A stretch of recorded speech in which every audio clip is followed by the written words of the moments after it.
Good evening, everyone. Yeah. I heard a few of you out there. In a school setting, we always say good evening or good morning, and then the students respond back. So thank you for that. We'll try it again. Good evening. Thank you for humoring me. My name is James Duval. I am the Associate Head of School and Head of Lower School here at Riverdale Country School. And on behalf of the entire school, we just really want to say welcome to all of you.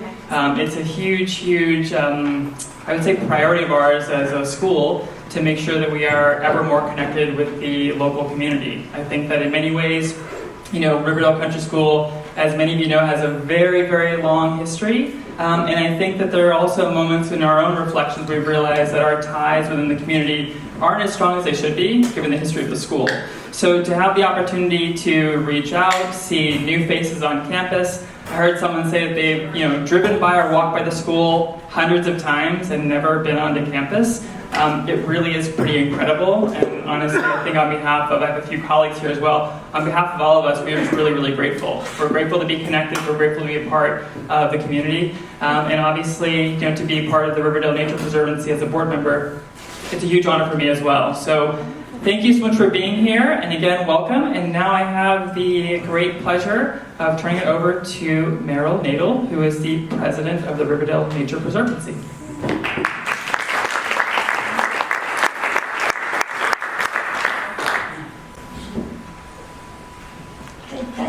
Thank you. I apologize in advance for my voice.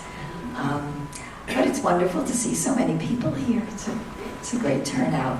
So, I'm the president of the Preservancy currently, and I'm going to just tell you for a few minutes a little bit about the organization for those who are new, and I see familiar faces as well as new faces here.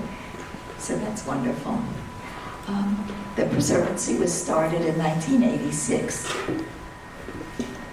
I think I did that accidentally.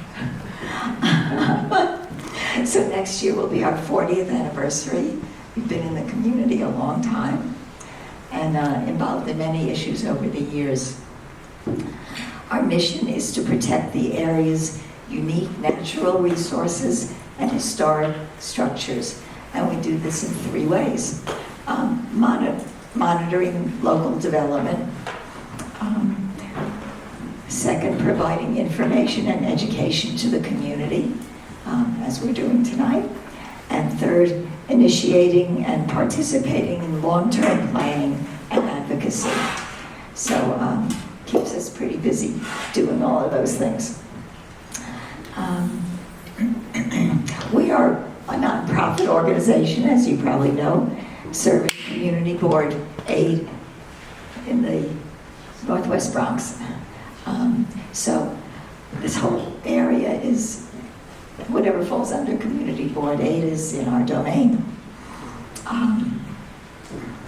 So tonight we have a relevant and packed agenda, and we seek to be responsive to local concerns, and now specifically that of flooding, which we've heard a lot of talk about and experienced ourselves.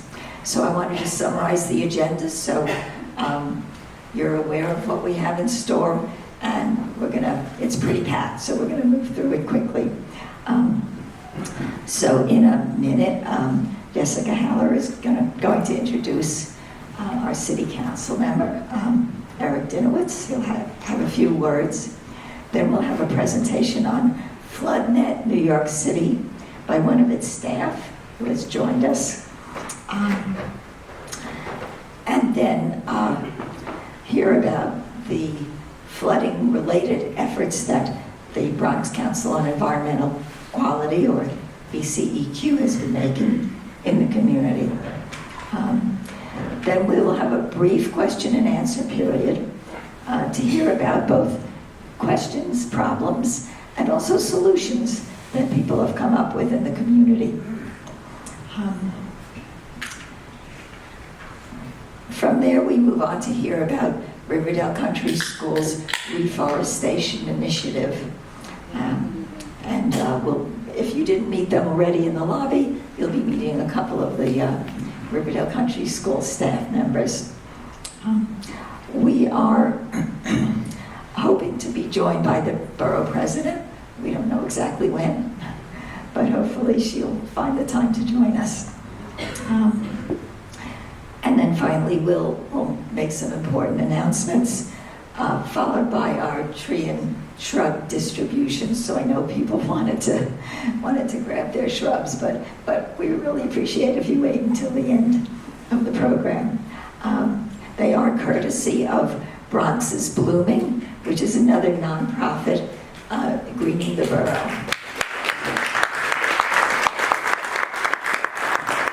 And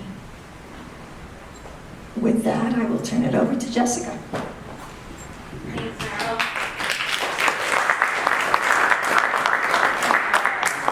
I'm Jessica Haller. I've been on the service board for a long time.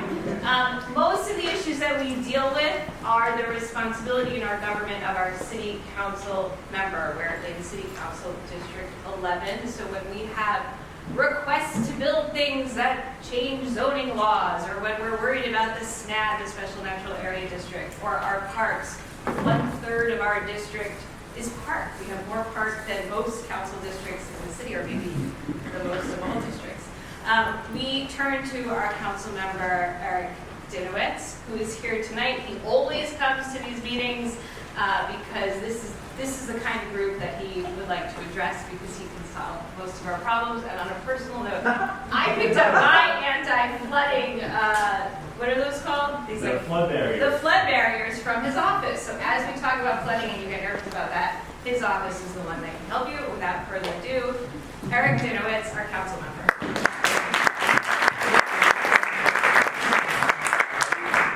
Do I get the mic? Whatever you want. Okay. You don't need Do you it. need it? I don't think you need it. Use your teacher Whatever you voice. want. Use your It's funny because I was a teacher. Get it? Okay, I have a teacher voice. Can you hear me in the back? Yes. Okay, first of all, James, thank you. I actually met James.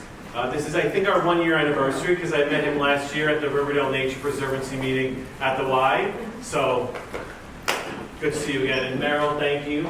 And of course, Jessica. I get texts all the time, everything from big environmental things to, as she said, kind of a flood barrier. And my office works closely with agencies like the Department of Environmental Protection to provide tools for our community, like flood barriers and rain barrels. And we work with the agencies to clean out the sewer basins to make sure places don't flood. I love coming to the nature places, because I grew up in Kingsbridge, Riverdale, like going to all the parks in Riverdale. And where's Julie? Just on Saturday, we were dedicating, or she got it done, but dedicating a cherry tree in Ewan Park. And I just loved being there, because that was the park I grew up in. I sledded down the hill in the winter. Nobody, back in my day, no one went down the hill into traffic. Now they have bales of hay to keep kids safe. I guess. Maybe, I don't know. And just on Sunday, I was in Roe-Wallenberg Forest. I think that's your favorite forest. I love our green spaces. And so in the council, it's really important to me that I'm doing everything I can locally and citywide to address nature and nature preservancy. I'm going to do just a few things that we've done, or I've done in the council, to support our green space. I think many of you know, have heard of composting.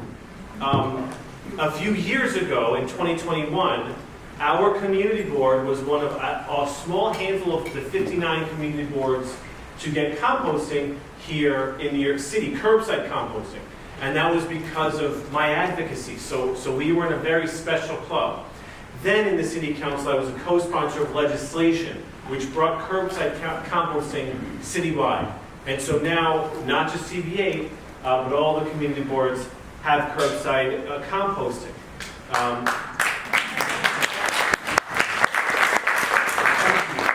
More bins.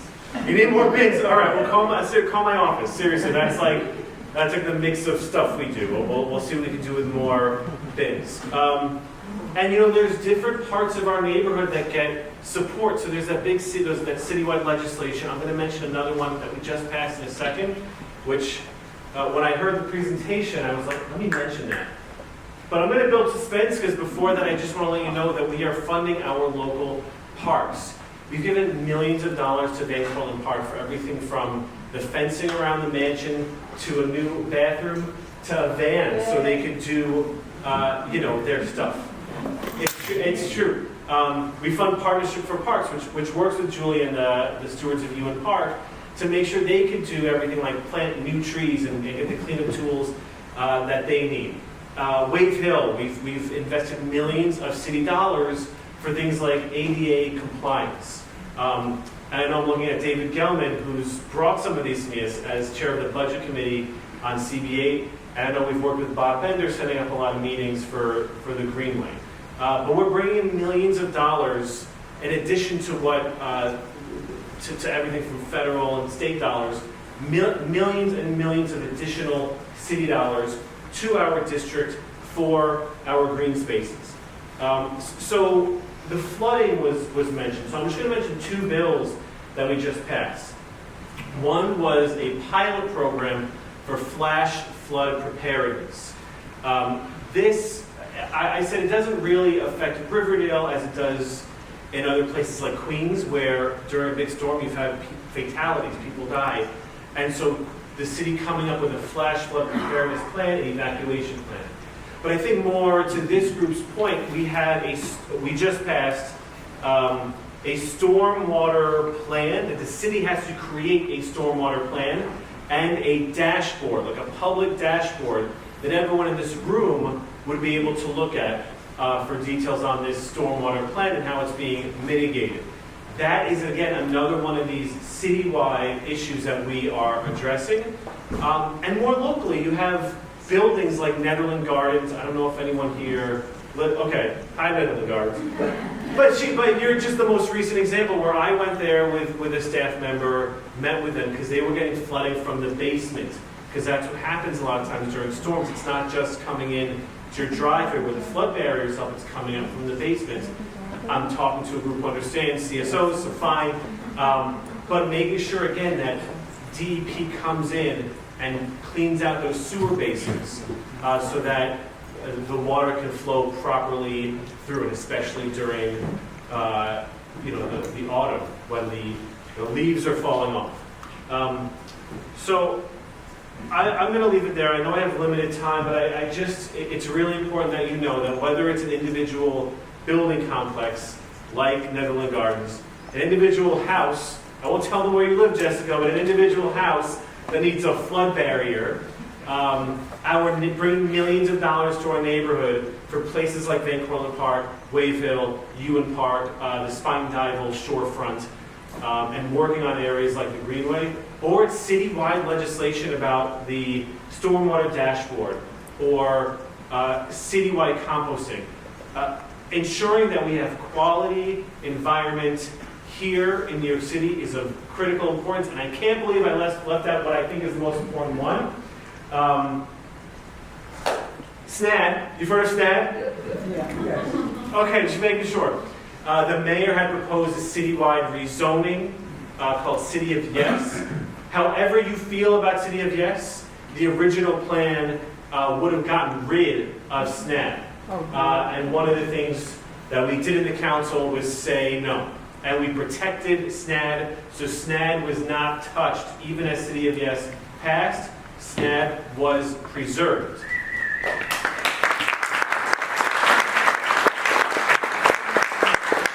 Once again, thank you all. Jessica, thank you. Meryl, thank you. And thank you everyone for... Are we taking questions from the audience? We'd like to. That's my favorite part. This is my teacher voice saying I like questions more than speeches. Anyone have any questions? Yes. The only room that we can say the word SNAD and everybody knows what it is. I'll tell you. Go ahead. Hi, Hi. my name is Stephanie. I live on Greystone Avenue and Riverdale Avenue. In 2021, I know that was a long time ago, but there was that big hurricane of ours. Our building got flooded, 5 feet of water. I lost my car. Me and I think one other car got lost. Two cars. When it rains, the water just comes into our basement. And it's horrible. And there's nothing we could do. And then another thing is we have the sinkholes. Bad. It's been on the corner, on the street of Riverdale Avenue and Greystone. There's been like 2 or 3. And the city has fixed it. And now, all of a sudden, it went into on our property. And we don't know what to do. So, okay. So here we go. So the first, foremost, Sabrina, you want to say hi, Sabrina? From my staff, give a round of applause. Because a lot of the work that we do isn't me, it's the staff, and we work together on it. So I want to make sure you all know I'm not just successful. We have thousands and thousands of constituent cases that we've done. Everything from garbage to addressing flooding and sinkholes and potholes. I'm able to do it because I have great staff members who are able to do that work. Now, each building, and I think each sinkhole, unfortunately, is different. For some buildings, like 2727 Palisade Avenue, we had to get DOT to redo their redone curb extension. For other areas, it is just checking out maybe there's a water main leak. Sometimes when you have big storms, that is a citywide problem that unfortunately it's more difficult to address. But you should know that one of the things I believe in is green infrastructure. And even in my first budget, the first budget in that fiscal year 22, I invested hundreds of thousands of dollars to construct bioswales and tree pits to help mitigate some of that stuff.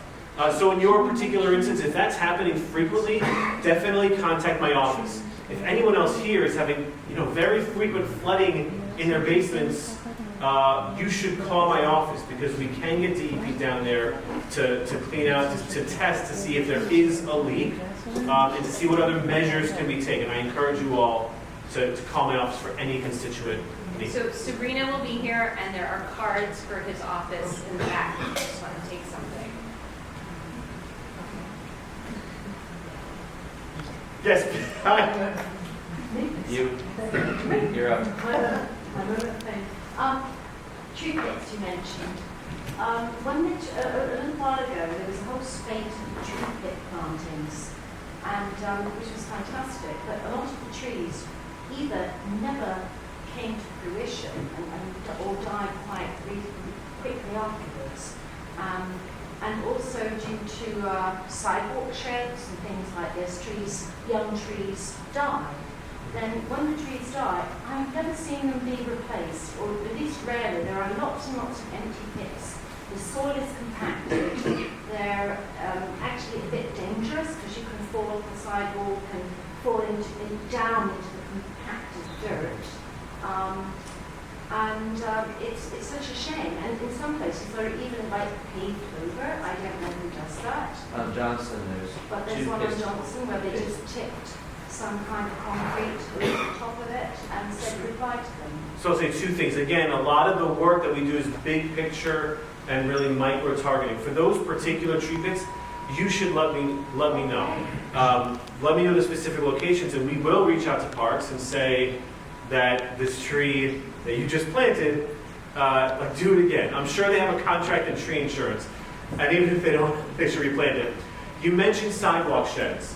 And anyone who lives in New York City knows about these darn sidewalk sheds.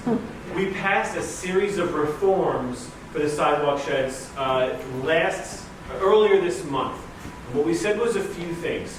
One was, in the first place, if they're up, let's allow them to be some other color besides hunter green. Like, that would be nice.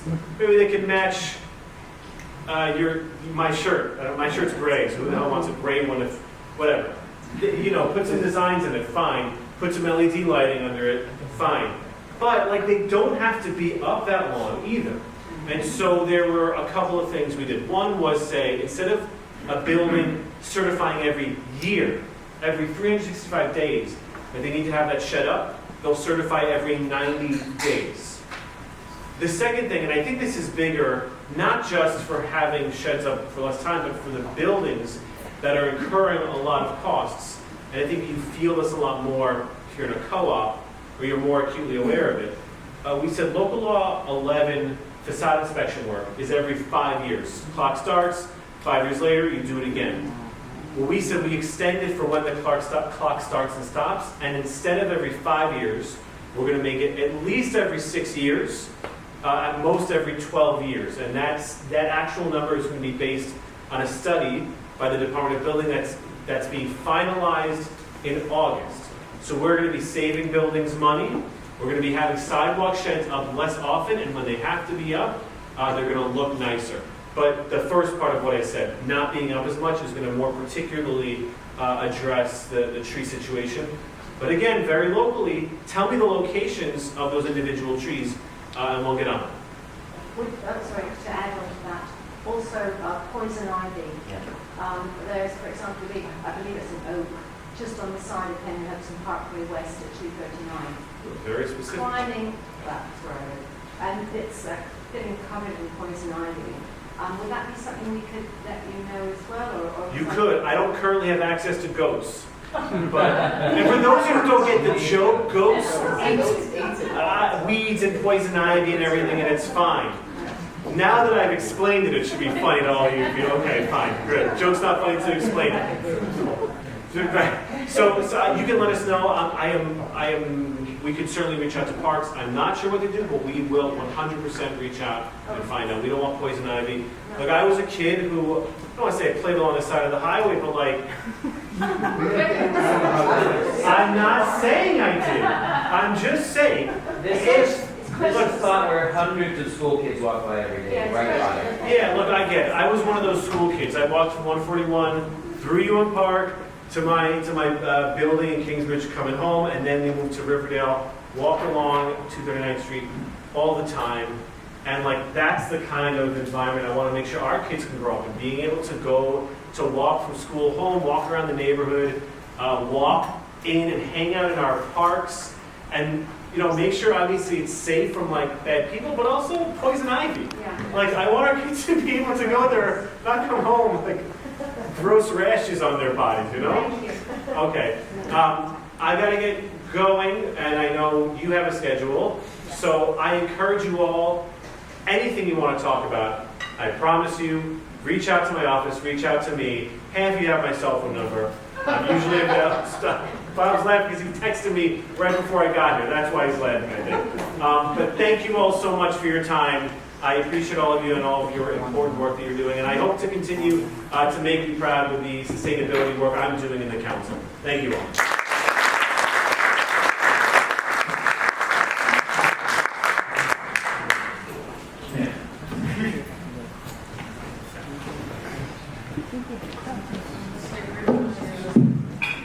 All right, I'll try to find a teacher voice, but I'm losing it.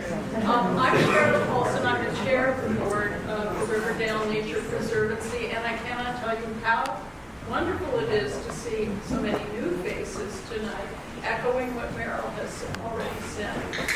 The next part of our program is flooding. Lots of talk about water, and we've already heard from everybody in here about many of the different issues. So our first speaker this evening is Veronique Ignash, and I'm going to screw up the last name, and I apologize. She is the Community Engagement Manager for FloodNet, which is part of CUNY's Science and, wait 1 second, Science and Resilience Institute in Jamaica Bay. And that is a very special institute because it's jointly operated by CUNY, by the City of New York, and our very own National Park Service. So it's a true city-federal partnership, and it goes back to 2012 when we started working together. So Veronique's going to talk to us about FloodNet and what they do, and following her will be Professor Finazzi. I'll come back. Everyone, thank you for inviting us. Thank you to the team for reaching out. My name is Israel Nikias, and I'm really happy to be here to talk a little bit about FloodNet. As was mentioned, I am the lead for community engagement at FloodNet. So I'll be talking to you a little bit about what the project is and what we've been doing, and hopefully get some of you involved in informing our work as we move forward. So the work of FloodNet is actually being done in partnership with academic researchers at CUNY. That includes Brooklyn College, where the Science and Resilience Institute is based. It also includes the Advanced Science and Research Center up in Harlem, but also with academic researchers at the NYU Tanner School of Engineering. And so together, these leadership teams work very closely with the Mayor's Office of Environmental Justice, New York City's Office of Technology and Innovation, to put together a project that is essentially developing tools to monitor flooding in real time. What's really important is that the tools we're building, for the most part, that gets the most attention are the flood sensors that live on the street and measure street flooding in real time. But in addition to that, this team has also built a public-facing dashboard and some other dashboards where the data from those sensors can be accessed in real time, not just by city agencies, but also organizations and residents as yourselves. This is a slew of folks that kind of lead the decision-making on the project, but we also, again, are continuously building the network of residents and organizations, elected officials as well, that inform what we do. Has anyone seen a flood sensor before? Yes? Okay. Okay, great. So for those of you that haven't, the flood sensor, although various iterations have been developed over time, kind of looks like this. Almost all the components are generally almost the same. We work closely with Department of Transportation to install our sensors on U-channel posts. That is in part due to the way the permissions for this project have occurred. And I'm sure you're thinking, why those? Well, neighborhoods across all 5 boroughs have these posts, right? And so that's part of one of the reasons why we look at this pole. It is always equipped with a solar panel at the top, which is how the battery of the sensor gets recharged, and means that we're not actually plugging into any power infrastructure. The cone shape there that looks like a camera is not a camera. It is not a camera. But what it is an ultrasonic sensor. So it uses a sound science, as I like to call it, to create a depth measurement, right? Shoots a pulse down right below it and straight back up.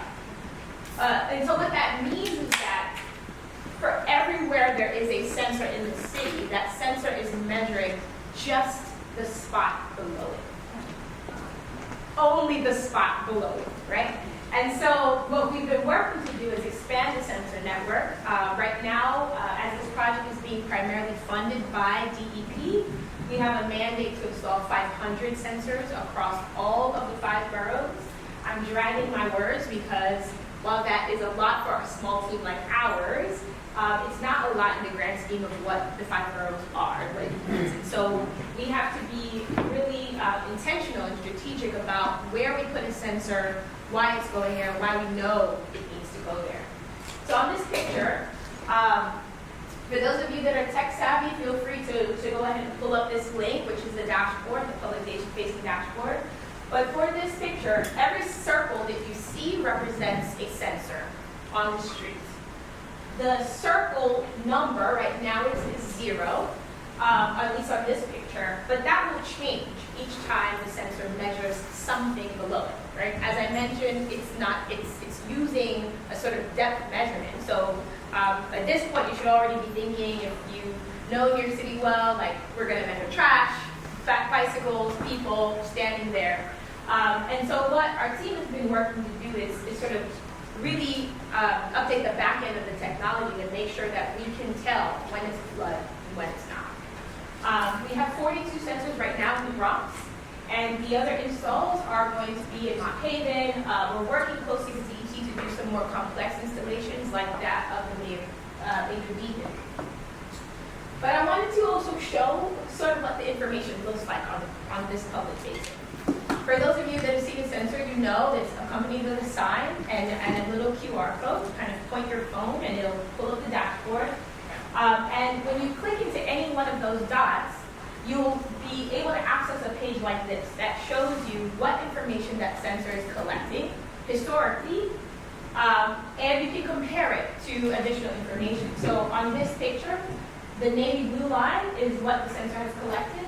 And I don't know if you can really tell with the light on, but the other line is a teal line that shows tide data that's been collected. You can also compare this to precipitation data as well to kind of see for yourself, is what you're seeing water or not, and kind of make some observations about what that water will be, right? Is it tide? Is it rainfall? And so here's an example of what our data dashboard looked like on September 29th, 2 years ago after Hurricane Julia had happened. We had less sensors in the field, but you can see that on this screen, many of our sensors were picking up water. And on that day, we picked up 36 inches of water in Brooklyn. This is the exact corner where we picked that up. And we were able to do so, I remember on this day, I think about an hour before the city even called it. And so that's kind of alluding to some of what the usefulness of this sensor network is. And so more pictures. And this is the same sensor that I mentioned that picked up that 36 inches. On this y-axis, the up and down shows you the depth measurement. And right across, you can see the time, how long the flood profile was collected for at that corner. Now, city agencies are also accessing the same information that's on the public data, but they are able to see it on a different service and kind of compare multiple sensors together. And what that helps them do is to kind of figure out how they strategize, whether it's about flood responses, whether it's about cleaning the catch basins, and deploying any other types of services in response to flood waters. And so what we do with that data is a few things, and this list is growing based off of the kind of feedback that we might collect from folks like yourself. It includes creating sort of printed reports. I'm going to move past this so that we don't need to read it. But it includes creating sort of printed reports that take sensor data and put them in conversation with photos that residents have taken and submitted to what is known as the MICOS tool. It's a statewide tool where you can submit photos of flooding that you have witnessed. We build educational tools and informational materials that have been requested from community organizations to support sort of flood awareness and outreach as well. And we're also working actively now to develop an alerting system, right? As I mentioned, the sensors are measuring what's right under them. So what can we learn if sensors are alerting and sort of getting a ping in real time? That's being cleaned up now to ensure that when there is an alert, there is also flood water and not flood, right? And NICEM is also working with us to sort of figure out how we can integrate our data into ways that city agencies can use actively, right? Because for those of you that know, city agencies don't all use the same platform. They don't necessarily all have the same things to communicate easily with each other. And one thing to mention this year is this data will be available in open data as well.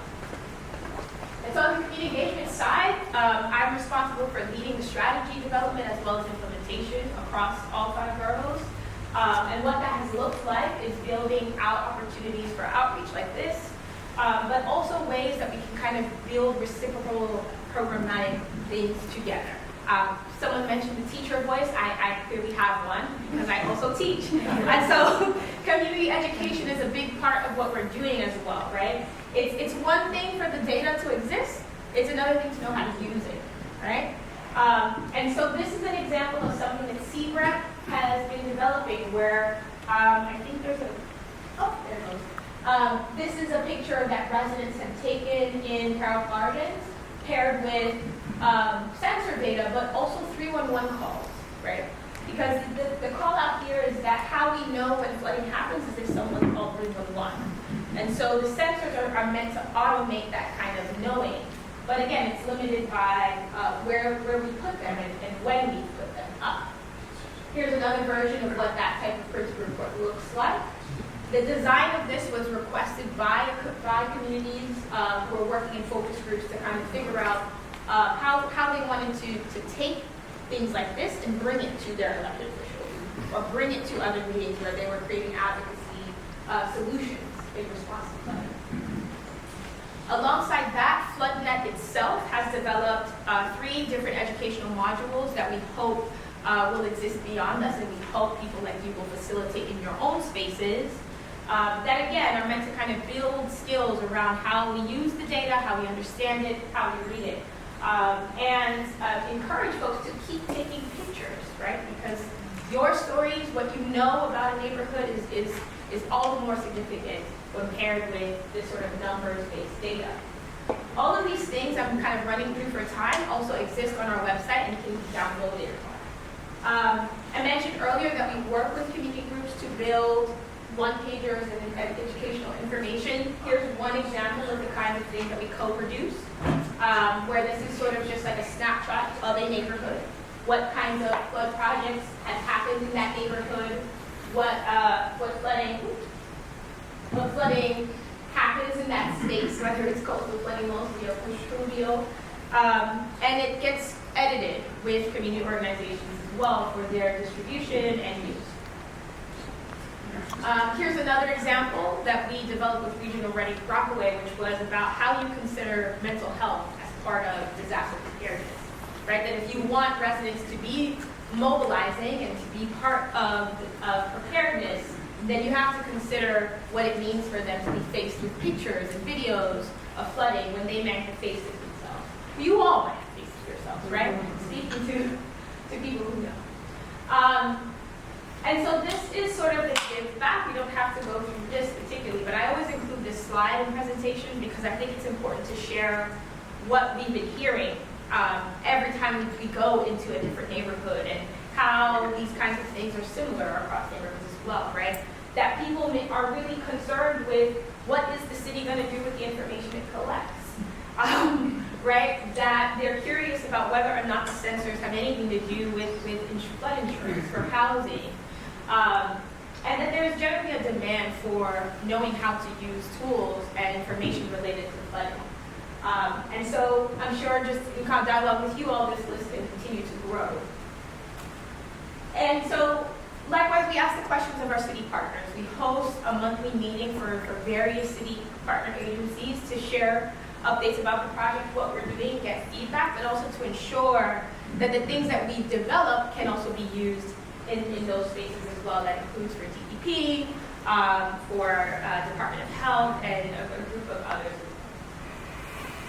So with that, I'll leave this QR code here, which is a form that we use to collect information about where you may have seen flooding in your neighborhood and where you may think that a sensor could be useful to have. Now, this is not an application for a sensor because as we already covered, we have 500 spots for where a sensor can go. And so our team is really working to take suggestions like those from you, like those from our city partners as well, and pair that with various analyses to kind of figure out where is the best location for a sensor. In theory, for us, that means the space of the lowest elevation would flood first, maybe. But that is going to be different in various neighborhoods, and that's going to look different based off of what you know about that neighborhood too.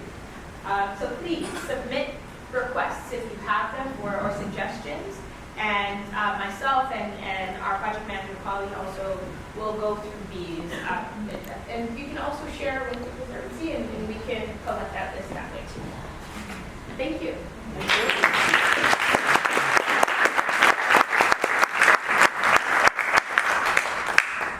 We're going to do questions after the next presentation. So, it's really great to see that there is this information being collected, but one of the key questions that our board members asked was, okay, we start collecting this data, what do we do with it, and where is it relevant in Riverdale Community Board A district level? And so we asked Dr. Fanuzzi, who is a professor of English English and American Studies at St. John's College. That's his day job. His real job is Riverdale. And he's a past chair of our community board. He has headed up multiple committees at the board. But most importantly, and why he's here tonight, is the Bronx Council on Environmental Quality. And they talk about runoff and water and all the things that flooding ultimately destroys in many, many ways. So without further ado,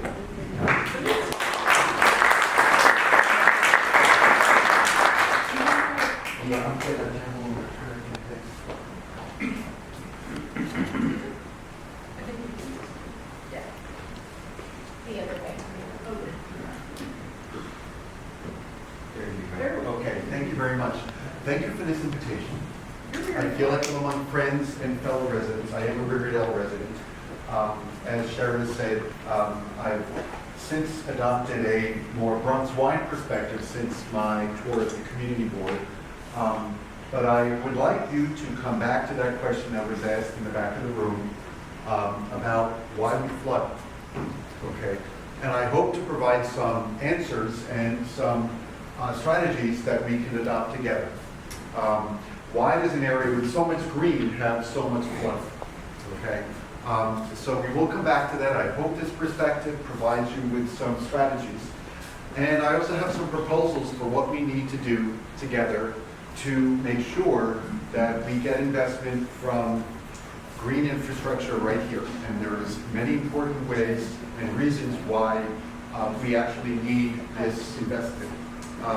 Before I proceed, I would like to recognize the President Emeritus of Bronx Council for Environmental Quality, Lacey Levenberg, sitting right here.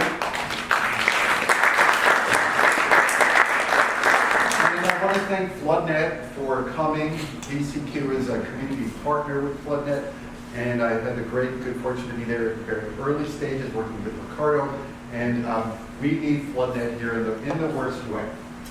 So let me begin. You probably can't see that because I can barely read that, but this is a little bit of a summary of us. And the first two, the red and the yellow, are your basic introductions as to our mission. And we are committed to nature-based solutions for our urban problems. And we've been committed, many people would say, overcommitted or ready to be committed for 54 years. So we are creatures of Earth Day, and we have just celebrated that wonderful anniversary at our recent annual meeting. The green box there tells you about some of our historic achievements, really, which involve the restoration of the Bronx River. I'll tell you about the Harlem River. We are partners in the formation of the original Bronx Greenway plans.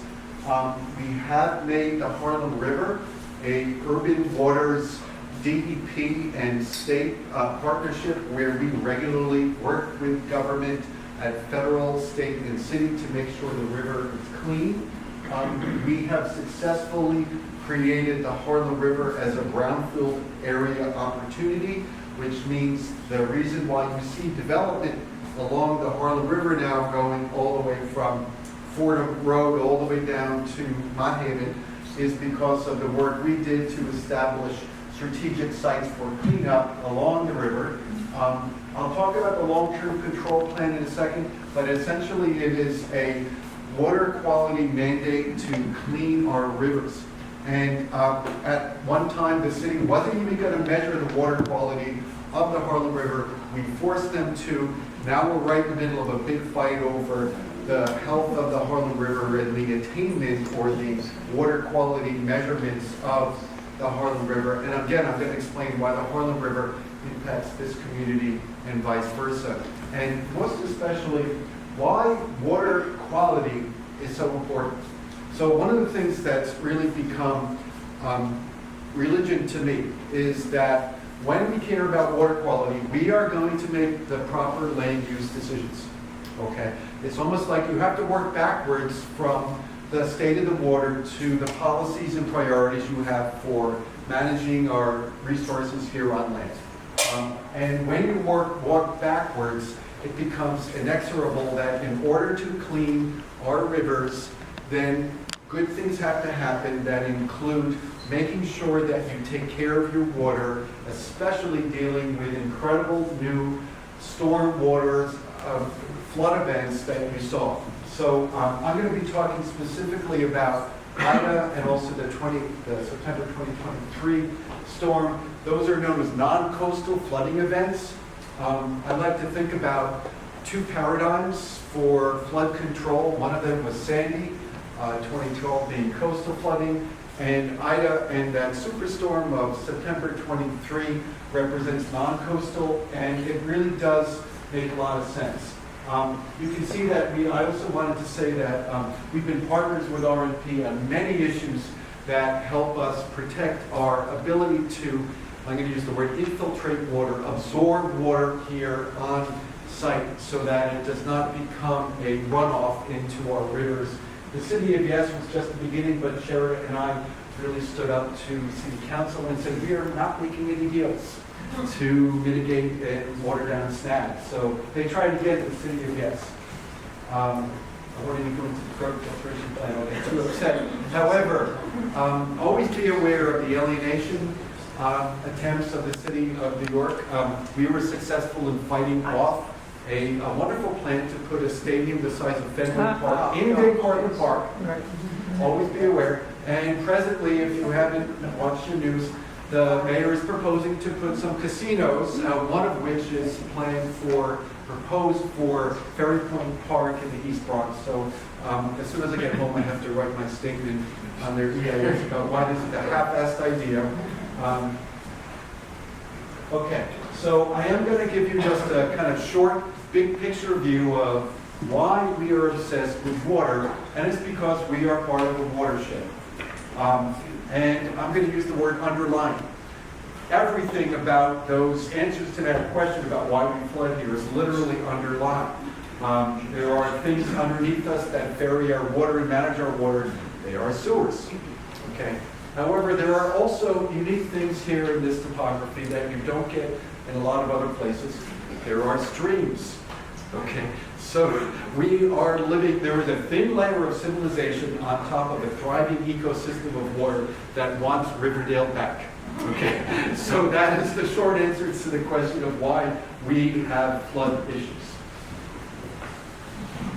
Okay, so this is how nature looks at the city of New York, okay, as a system of watersheds.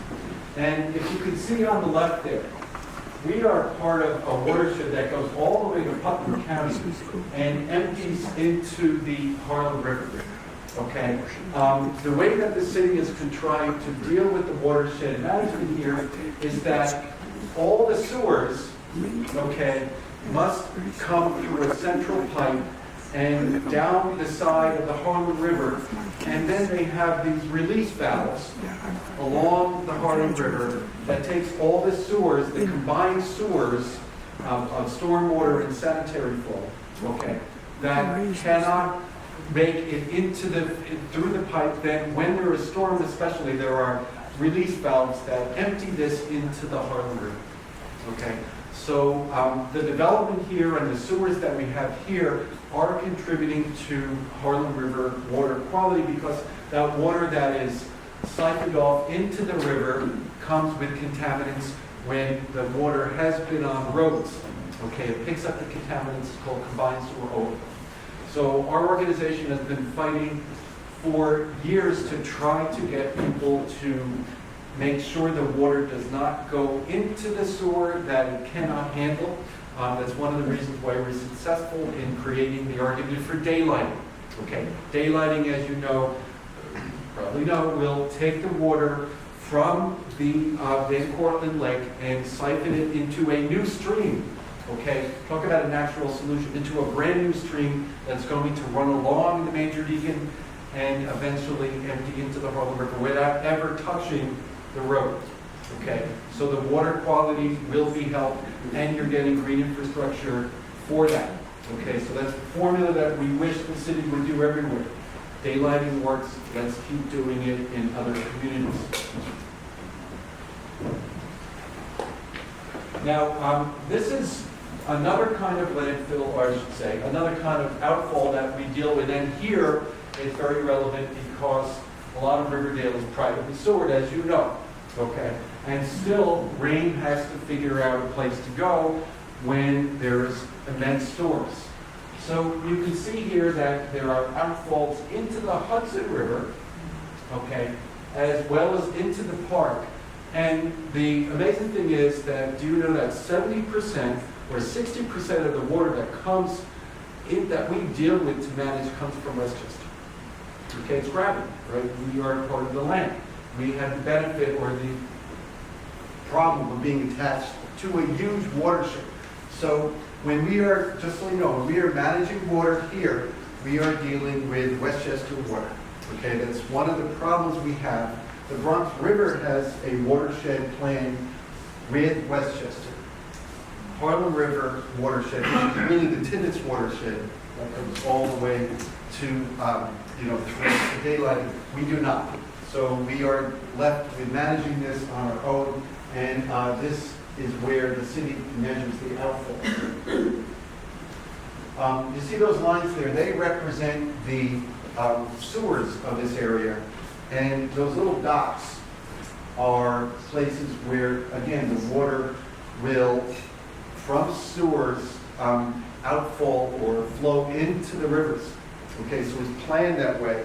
And when you take a kayak or a boat along the Hudson River and the Harlem River and Spike and Duggle, you will see those dots. Do you see the place with the double dots? That place. That is the biggest outfall in the city of New York. That's the place where most of the polluted water from storms comes into the river. And you can see it all starts really, and as well as it comes up here, and all that going into the Hudson. Okay. So we proposed a watershed plan with the Department of Parks.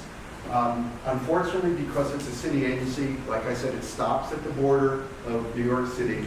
But these are proposals for watershed management.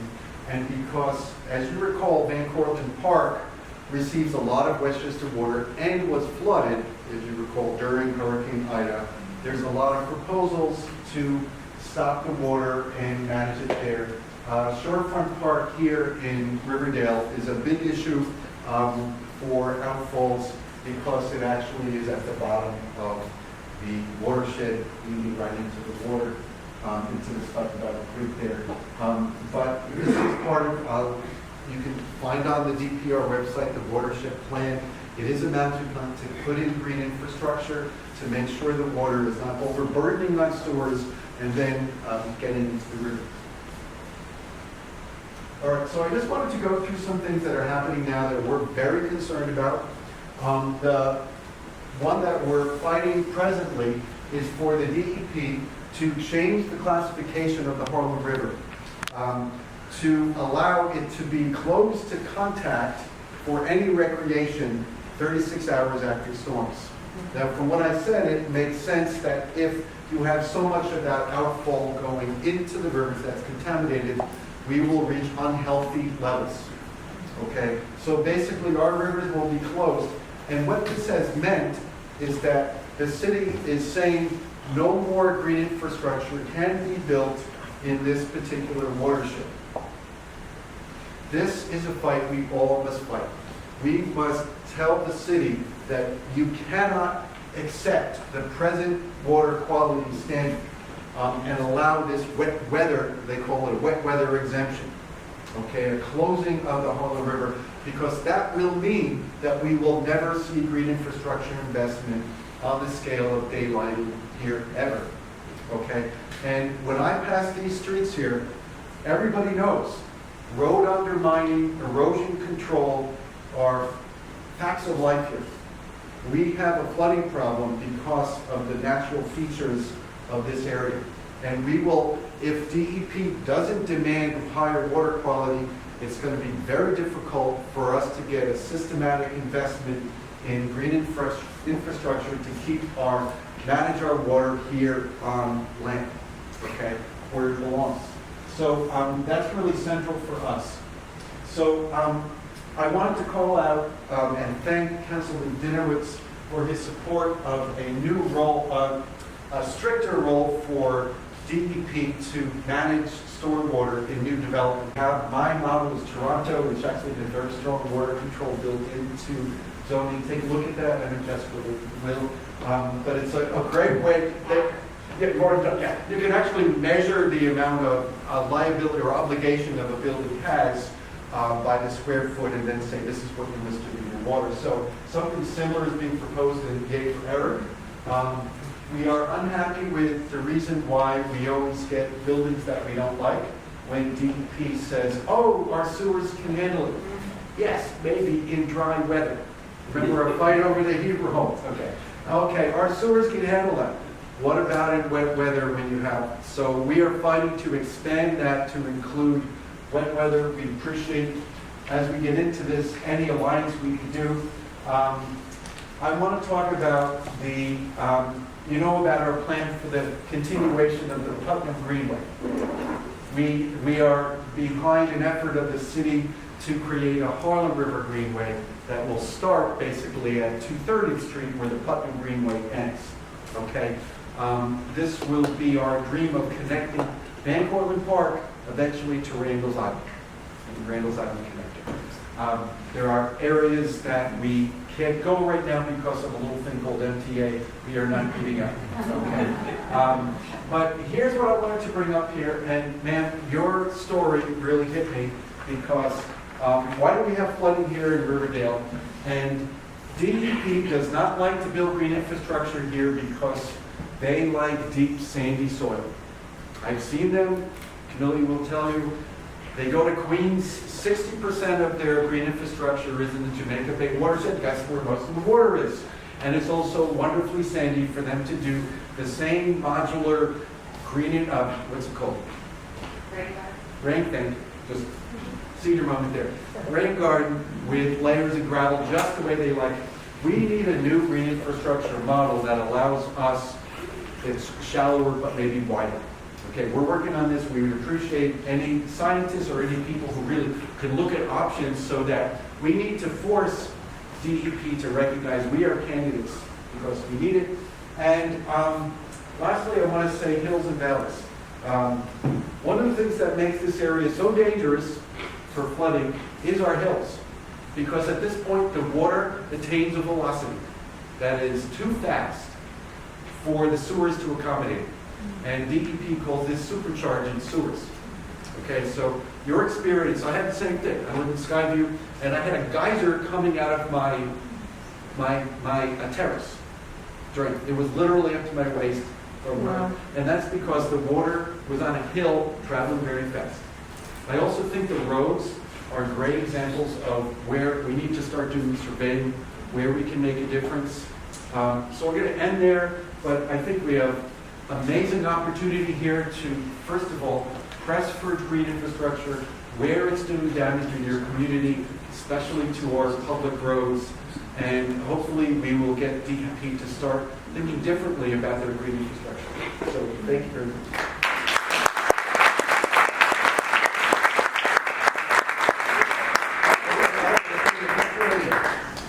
So I think we have some questions or planted questions. Looking at you, Mr. Bender. Greenways, flooding, what can we do? So you asked the question and now I supply the answer. Yeah, but you asked a question and you know you have more information. Well, all right, so what's going on currently, Eric earlier mentioned the Hudson River Greenway, which doesn't exist, as people know, and has not existed for a long time, except on planning documents. But there's been some positive developments recently, and the most interesting one is that the MTA, the aforementioned MTA, has come to realize that the Hudson River is rising, and that the river now presents a real problem for the Hudson Hudson Line Railroad. And they are going to have to do something. Otherwise, their engineers have concluded the Hudson Line is going to flood on a regular basis. We don't need Superstorm Sandy or Hurricane Ida. All we need is a heavy rainfall, and that could be enough to flood the tracks. So they are going to have to put in some sort of barrier, whatever that might be, along the river to protect the tracks. The MTA is not the friendliest of our state authorities. And they don't like to disclose any plans that they don't have to disclose. And as far as I can tell, sometimes they don't disclose plans that they are supposed to disclose. But, so all we know at this point is that this project is in their 5-year capital plan. It is something that they intend to do. But what exactly it is a mystery at this point. Nobody knows. Nobody outside the MTA knows. So, because I am on the board of the Friends of the Hudson River Greenway, and I noticed we happen to have a quorum here tonight. And I also chair the special committee on the Hudson River Greenway as the community board. And I happen to notice we have a quorum of that committee here tonight too. So this is a place where people want to talk about water. So where we are right now is that with the help of our state representatives, Senator Dinowitz, Senator Rivera, we are in the process of setting up a meeting with the MTA to find out exactly what this resiliency plan is. I have no doubt that there's going to be some hard infrastructure. How much green infrastructure there might be, I have no idea, because we haven't met yet. This could be, depending on what they're planning to build, this could be something that would actually work with the Hudson River Greenway in the sense that it might provide a foundation for the Greenway. The reason the Greenway is so difficult to build, as anybody who's familiar with the riverfront knows, you've got the tracks and you've got very low-lying land and not for a very great distance, 10, 12 feet in some places, and you're on the river. So the Greenway is going to have to be built mostly in the river, which is the case in Manhattan in the 80s and 90s. It's out in the river. So this meeting is going to take place. I don't know when, but it is going to take place. We're going to find out exactly what the MTA has in mind, and we're going to see what we can do to do something that will help to enable the Greenway and might possibly also include some sort of resiliency, because we need it. And at long last, for all the people who live in Riverdale, a community defined by its river, we might actually someday be able to get down to the river. So we'll see, but that's what's going on. That's the latest. And other questions?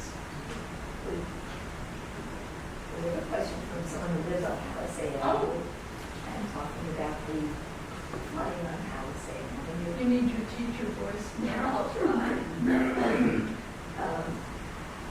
There's a question of various points on Palisade Avenue flood, including either the new plant that's being built north of 232nd Street. And I guess the question is, what do we do about that flooding? It comes every time it rains. Yes, I think this is your question. Sorry, can you repeat the question? I appreciate it. Repeat the question? That in earlier years, people have built culverts, but maintenance is now clogged.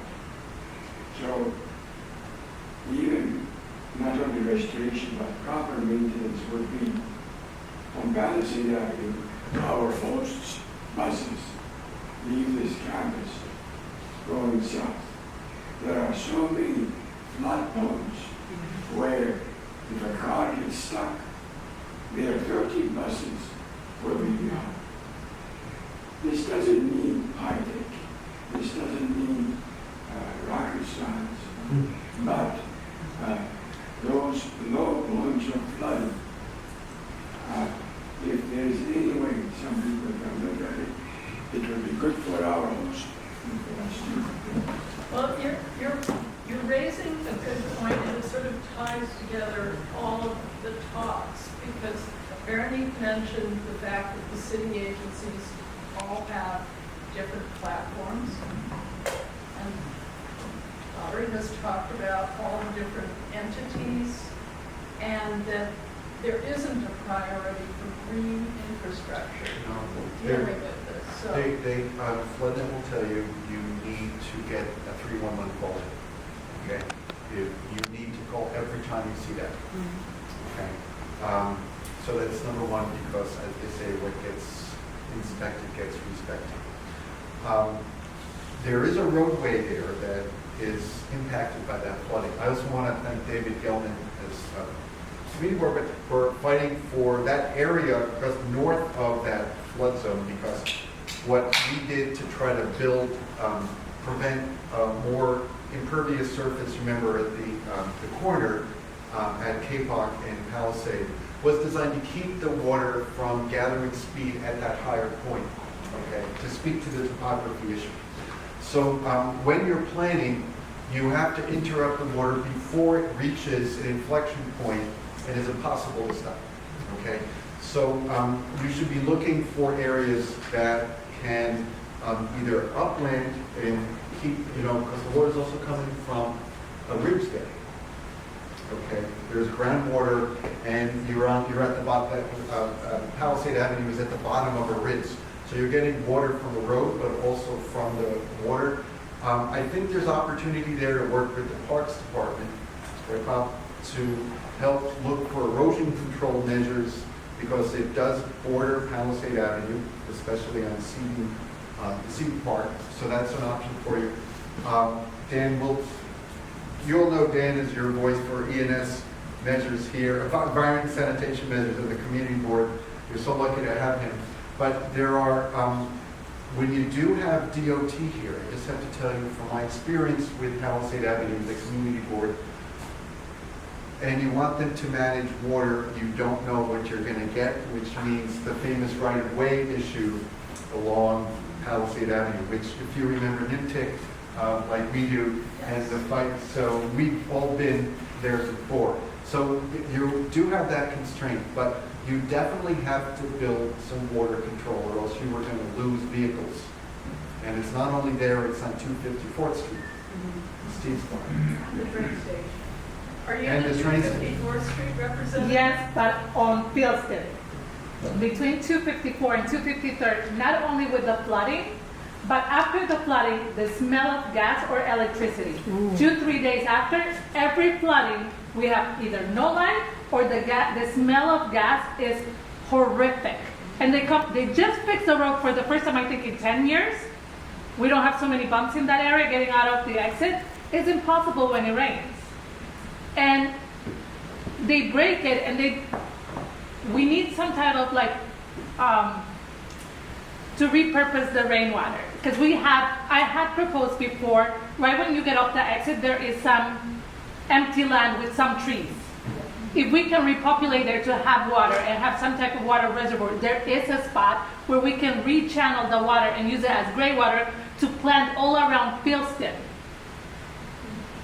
So it's because the water is not being absorbed. And they told me we couldn't because of the DOT and the MTA. Because after, I don't know how many feet it belongs to the MTA, whatever. But the thing is, the smell of gas this year has been the worst with all the breaking around that area. And I have 2 generators, and they don't give enough, because you don't know when you're going to charge it. And it's horrible. We really need to do something but proactive in a way that is going to benefit, like with the trees, or creating an area that we can host in that area the water. On Palisade, I also proposed near the train station, there is a nice spot to have the water harvesting and then repurposing it as a reservoir to plant water. We can do trees that have nuts, or that have, because they last longer and they absorb better water, or fruit trees, that they repurpose the land as well. They don't erosion the land so fast. and their water consumption is good. So they will absorb it more steadily. I think they have great potential for creating a neighborhood, a community water management plan. And one last thing, since I have the Yeah, point. just because of the resident know-how, which we know from land use issues. I live exactly on 256 between Bowles and Philston. And one block over, we have the stairs going to Silton. Those stairs, if we don't cut the trees, people come and they make little tents inside the areas that are there. And it's so dangerous for the kids because the bus stop for the kids are in that corner. So as neighbors, we are cutting the trees and planting trees, and because the city doesn't do anything. You call them and they don't do anything. But people that are homeless have been sleeping in those stairs on the side. I just wanted to respond to some of the things that you're sharing, just based off of what we often hear at Footnote. I think, like you said, no, having a lot is a great thing, right? But for the kinds of things that myself and our friends are speaking about, all we're sharing are things that you already know, right? Flooding is a big deal. It is caused by many things, including the fact that the city is built on water that is going to go where it has gone, right?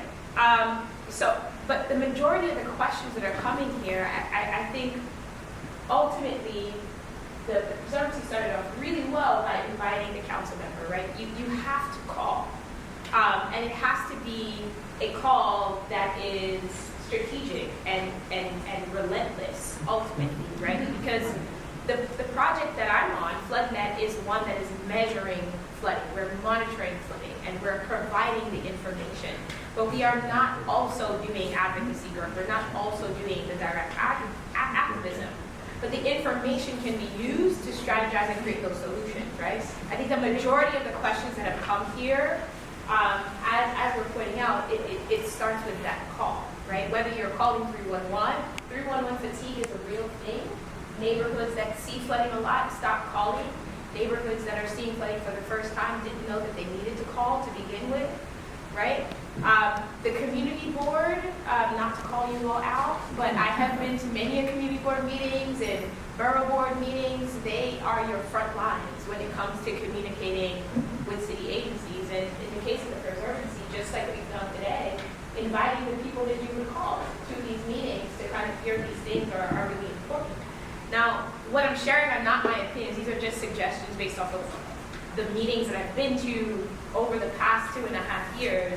These questions are not specific to this space. I know that it feels really grateful, kind of that that's the case, but New York City across the boroughs is asking the same questions and trying to figure out the same solution. So really, just don't stop calling. Right? But we have to cut the line here a little bit because we do have one more presentation on a more positive note with green infrastructure. But first, thank Bernie, thank Robert.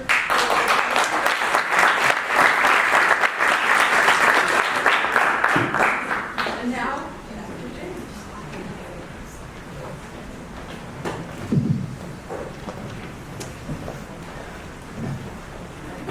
It's very fascinating for us. We're the three of us in the back. We're just looking and talking with one another about what's taking place in the community. And, you know, as I started out the meeting by saying, we're looking for ways to try and be ever more connected with the neighborhood. And I think hearing the real issues that are happening on the ground, we experience them as well on the school front, but obviously hearing from our neighbors is really impactful.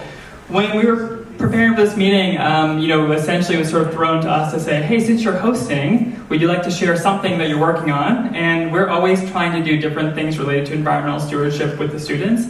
And so we decided to go ahead and pick something that's a newer initiative for us, really related to reforestation. So before I pass over to my amazing colleagues, I just wanted to share that, a very simple framework that we have when we're thinking about environmental stewardship for kids is to then say, how do we really touch upon these 4 domains to try and cultivate environmental stewardship? So the first thing when we look at biophilic experiences is this idea of getting kids outdoors so they love being in those outdoor spaces. playing in the park, getting dirty.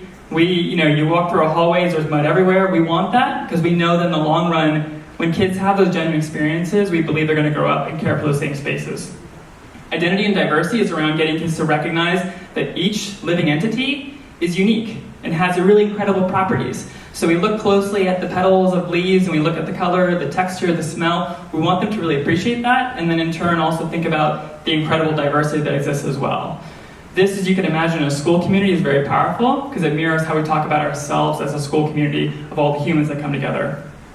Ecosystems, clearly, this is the next layer. We've talked about identity and diversity, and now we're saying the way the ecosystem works together is really key. It's fundamental. So we're not just looking now about taking care of one plant, but it's these plants in unison, where's the wildlife, looking at fresh water, thinking about how this all plays out. And then, of course, last but not least, we're always trying to think about how we can build understanding of sustainable practices on a human level and recognizing our own impact. So this is sort of our overall framework, and then we'll dive in and we'll talk about reforestation, which is a newer thing for us, but something we've been dreaming up for a couple of years, and we're excited that we recently got started. So this is Tracy Pearl, and this is Michael Schur, and I'll pass the mic to Tracy.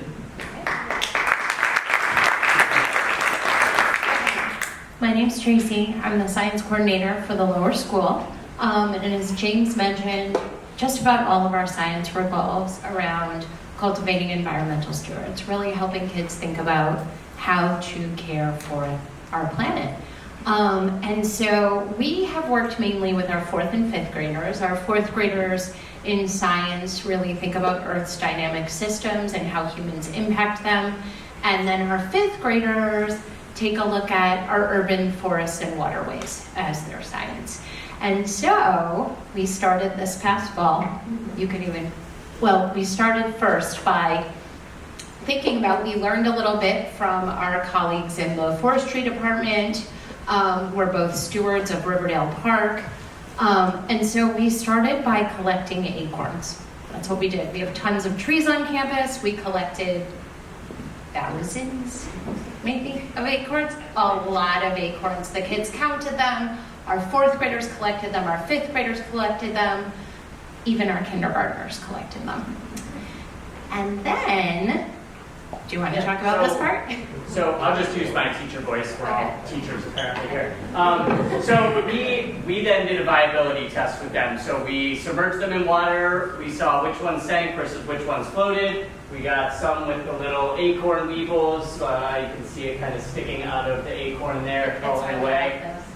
Kids love them. We love to check them out and play with them. And the ones that were viable, we packed away into giant Ziploc bags with a grow medium, and then put them into our refrigerator to stratify them for the winter. And amazingly, about 4 months later, the acorn sprouted, which was really cool and amazing for the kids to see. And we weren't sure this was going to work at all. Yeah, It was really awesome to see in February that we have tons of acorns. That was we great. have more acorns than we know what to do with. If Absolutely. anyone wants to take some acorns home. You can take some acorns home.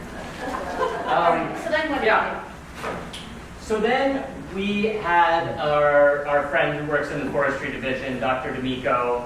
He is a professor at University of Delaware. He's an entomologist by trade? He's an entomologist and a tree expert. Yeah. He came to visit us, and he took our 4th and 5th graders through planting the acorns that we got to sprout, that germinated. So we planted some in tubs. So this is just a little experiment, because we're not sure the best way to do this. We're amateurs, novices when it comes to this. And We're learning alongside our kids. Well, I'm giving it away. And we planted some in these containers, which are really cool. And we learned a new word, container. Some of you might know that. So here you can see the students packing the soil into the containers, and then here they are putting, so that's the next. That's the elm. And he also happened to bring us some some disease-resistant elm seeds. And so, as you all know, we've been plagued by Dutch elm disease. And so these are all of our elm seeds, and you can see our first sprouts on the left. And then we have a bunch of elms. And they're all coded from survivor elms, so some are from like the Delaware Valley and some are from Valley Forge. They're from all over the place that the University of Delaware's or Forestry Division has collected. So these are all, they're all coded, so we know exactly where the parent tree is. Yes, you can see all this. So the kids took part in that process. And if you noticed when you walked in, we have our Aero Farms machine. We decided to put the trees in there for a few weeks because it provides a great light source. It was, again, a little experiment before moving them into our greenhouse. So here they are getting lots of light, which they need. And the ones in the bins took a lot longer. Those are the oaks again. It took a lot longer for those to sprout in the bins. They really liked the containers, which we didn't actually think would work because it's less soil. But it worked really nicely. And we also planted some sprouts outside that Rich had brought us, and those are on campus, and we have a little section of our campus that we're reforesting.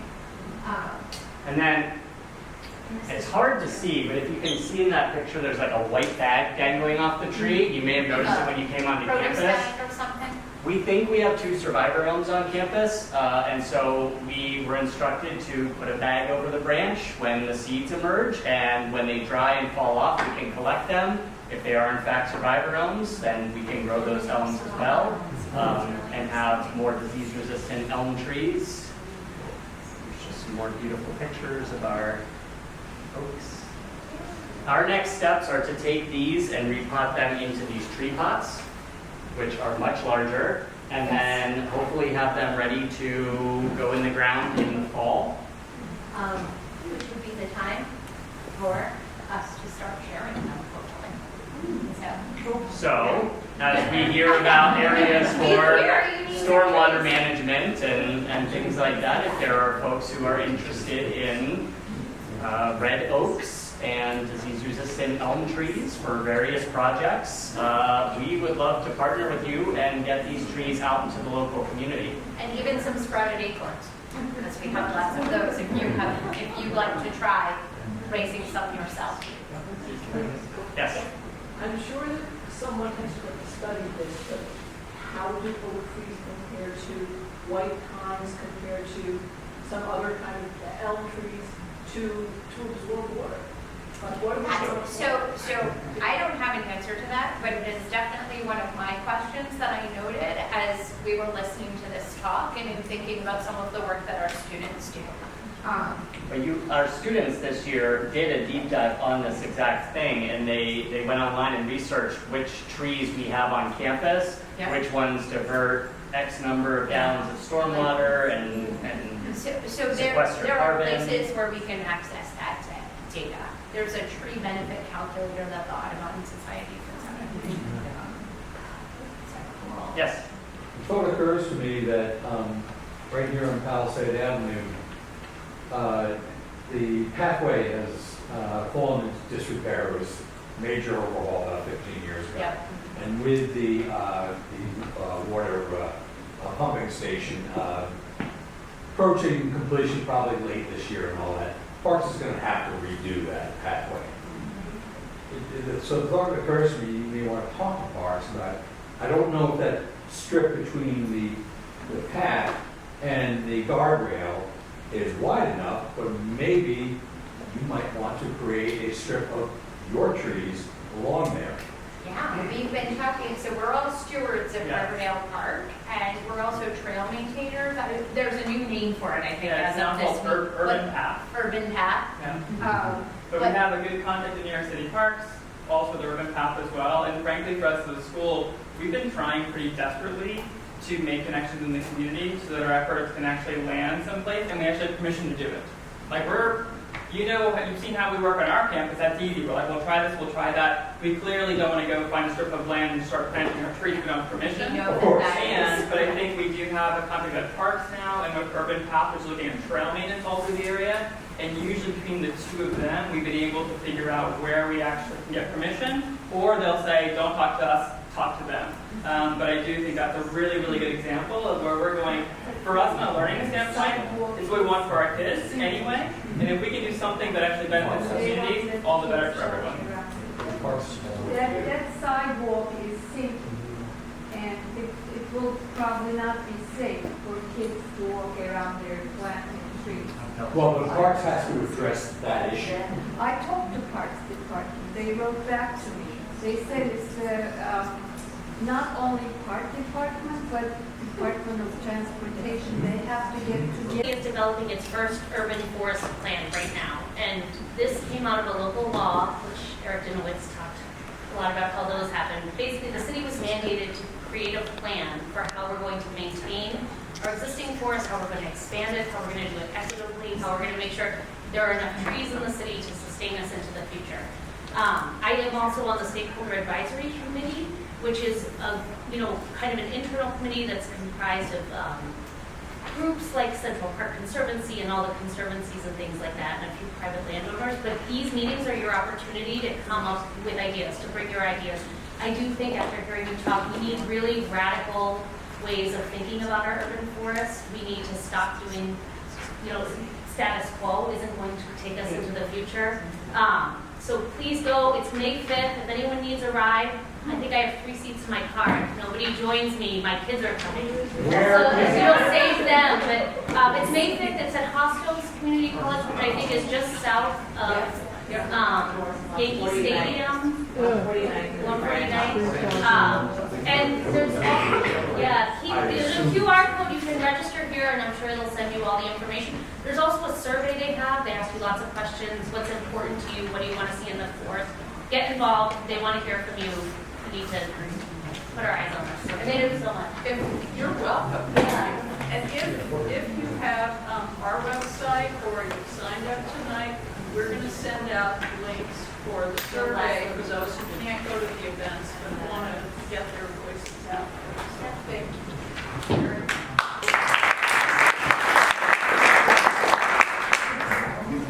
And before we get to the plans, I just want to thank all of our guests, all of our guests, who have given so much time and thought and incredible energy to putting together these presentations to take us down to where the flooding is going. But this wonderful reforestation project is just an incredible, inspiring story. So I hope everybody gets involved in that. And the community board. Yes. You are our first line of defense. And I think you, ACQ, we've linked together before when we faced really onerous land use issues, zoning issues. We got a life issue here in terms of living in this neighborhood, and I think we have an opportunity and a lot of good energy in this room to really try and invest and invent something that will really be terrific for the area. It won't happen tomorrow, but it'll take time, and we'll do a good job.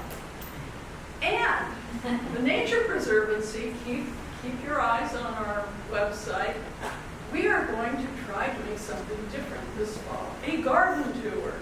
So we can talk about and show people how to do sustainable gardening. And I think it's going to be in September, and we've got a committee working on it right now. So that'll be something different and new for us, and we're very excited.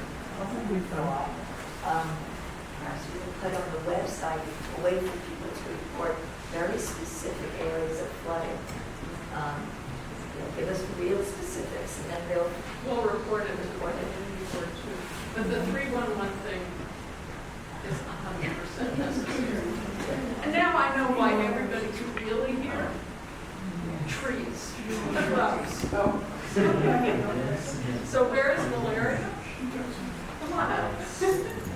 This has become a tradition at our annual meeting, and these wonderful people from Bronx are doing all this good stuff. So go ahead. Hi everyone, my name is Valeria. I'm the Environmental Program Coordinator with Bronx is Blooming. So yes, we have your trees here, so that's exciting. I guess I just want to give I don't want to take too much time obviously, but just to give a little background on our organization. Obviously in the name, we're a Bronx-based nonprofit. We mainly work in the South Bronx and also High Bridge, where we actually are like located in. Our kind of like three focus areas are obviously environmental stewardship, youth leadership development, and community engagement. So the ways that we kind of go about this, environmental stewardship, we mainly work in a lot of the parks in the South Bronx, specifically because, you know, these smaller parks in the Bronx, you know, historically just have not gotten the love that they deserve. So organizations like us, we kind of come into these parks, fill the gap with, you know, tree care, with native plant gardening. I feel like I'm preaching to the choir as to why native plants are important. But obviously, you know, we focus specifically on native plantings and restoration because they provide habitat for our wildlife here and also for our pollinators. And just generally, you know, when it comes to trees, especially in the South Bronx, there is just not enough tree canopy in these neighborhoods in the South Bronx. So we come in, we plant trees, but also not just plant them because, you know, you also need consistency in taking care of these trees so that they actually grow and provide the canopy that we need. So we also work with a lot of youth in the Bronx, mainly in the summer through SYEP, the Summer Youth Employment Program. We bring out usually like 100 plus youth during the summer. They are stationed at about like 10 to 12 parks in the Bronx that we work at. They're stationed at these parks with a mentor. They work throughout the summer. They learn the basics of stewardship and even like some basic knowledge of horticulture as well. So we kind of always want to bring that knowledge back into the community. And so that especially the youth in these neighborhoods, you know, don't feel as separated from nature as a lot of kids, you know, often do feel. They don't really know why it is important to take care of these spaces. And so we really want to empower the youth in, you know, continuing that care and that knowledge, and hopefully it's like passed down. And then also just community engagement generally. We always host like weekly volunteer events in many different parks in the Bronx. And so we just really want to emphasize, you know, the stake that community members have in these spaces. And so yeah, I guess with that being said, we have you know, a good selection of trees here for you guys. Just generally, yeah, well, these are the ones, but they're back in the lobby. So just general details, because I also don't want to get too into the weeds about, you know, each, like how to take care of each tree. I can give my email to the Preservancy if people want to reach out to me about specific care instructions. But generally, these trees are all either, you know, prefer like full sun or partial shade. A lot of the trees that we have for you guys, so like the gray dogwood, the emeline here, serviceberry, chokeberry. A lot of them are more like shrubs, not very trees, so you know they are kind of good for small outdoor spaces. Just again emphasizing all of these trees should be planted outside. And yeah, so you know full sun, partial shade. A lot of these you know do prefer moist soils. Some of them will do you know okay in dry conditions. I will say the pines, so we have shortleaf pine and eastern white pine. Those do prefer full sun. So if you do want to take a pine home, just or you know wherever you plan on planting these, make sure that those you know do get the good conditions that they need. Do gray and chokeberry self-pollinate, or do you need two of them? That is actually a great question that I don't know the answer to. Okay. Yeah, that was a really good question. I'm sure probably like a quick Google search will tell you that answer. But yeah, I think other than that, I don't have any more details as of now regarding the trees. But I think Bill will post contact information so that you can get all of your answers. Yes, and more detailed answers. More details, and especially about that. And last but not least, Riverdale Nature Preservancy is a charitable organization. We are all volunteers, and we would love to have your support as, you know, as little or as much as anybody can give, but we're doing more, and we hope you will support us. Thank you.